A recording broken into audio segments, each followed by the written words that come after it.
Topic है rise of nationalism in Europe और इसके अंदर हम पहला टॉपिक पढ़ेंगे।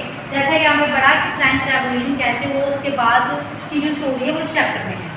तो सबसे पहला पॉइंट है कि पहले वहाँ पे सबसे पहले क्या था, मोनार्की थी, एक फॉर्म ऑफ गवर्नमेंट। यहाँ पे क्या होता है, एब्सोल्यूट रूलर जो है वो रूल करता है, ठीक है। वहाँ पे लोगों की कोई राय वगैरह नहीं ली जाती। फिर उसके बाद फ्रांस में एक रेवोल्यूशन होता है टू चेंज दैट सिस्टम।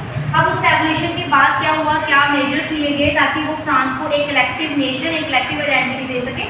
उसके लिए उन्होंने क्या किया, तो ये पहला वाला आपका टॉपिक है जहाँ से आपका चैप्टर स्टार्ट होता है। तो French revolution measures to create a sense of collective identity. ऐसा फ्रेंच रेवोल्यूशनरीज ने क्या किया कि उन्होंने क्या किया कि कलेक्टिव आइडेंटिटी मतलब देश को एक पहचान देने के लिए क्या मेजर्स अडॉप्ट किए, वो इस चैप्टर में, इस टॉपिक में हमने पढ़ा है। सबसे पहले उन्होंने क्या किया, फादरलैंड सिटीजन वहाँ के जो होंगे अंडर द कॉन्स्टिट्यूशन सेम होंगे। तो कॉन्स्टिट्यूशन जैसा कि आप सबको पता है कि एक set of rules and regulations होते हैं जिसमें आप क्या करते हो कि सारे लोगों को राइट्स दिए जाते हैं कि वो अपने रिप्रेजेंटेटिव को चूज करें और अपने देश को चला सकें। तो वैसे ही वहाँ पे सबसे पहले आफ्टर द मोनार्की क्या हुआ, एक कॉन्स्टिट्यूशन लाया गया ताकि वहाँ के सिटीजन को सभी को इक्वल राइट्स मिले जाए, ठीक है।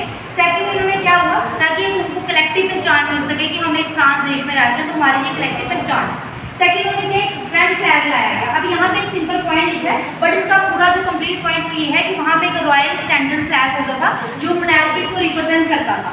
उस चीज़ को खत्म किया और उस जगह पे उस रॉयल स्टैंडर्ड फ्लैग को रिप्लेस करके फ्रेंच फ्लैग लाया गया, ठीक है।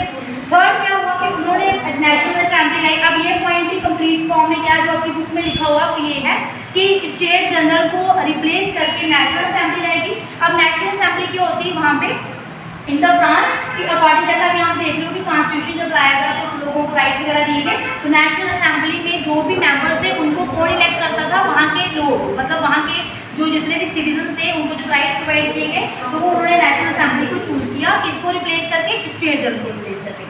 Fourth one is new hymns compose. ये होता है कि जो वहाँ के सॉन्ग्स वगैरह थे, भजन भक्ति सॉन्ग जो वगैरह थे उनको कंपोज किया गया फॉर द नेशनल यूनिटी, ताकि सारे लोग उससे सुन सकें, एक जो फीलिंग है यूनिटी की वो उनके अंदर आ सके। And last one is the oath taken. Oaths वगैरह जो शपथ वगैरह थी वो ली गई वहाँ के जो लीडर्स वगैरह थे ताकि वो देश को एक यूनिटी के साथ जो है चला सके। तो कल जो टॉपिक है इसके नेक्स्ट वाला जो हम कल की क्लास में पढ़ेंगे।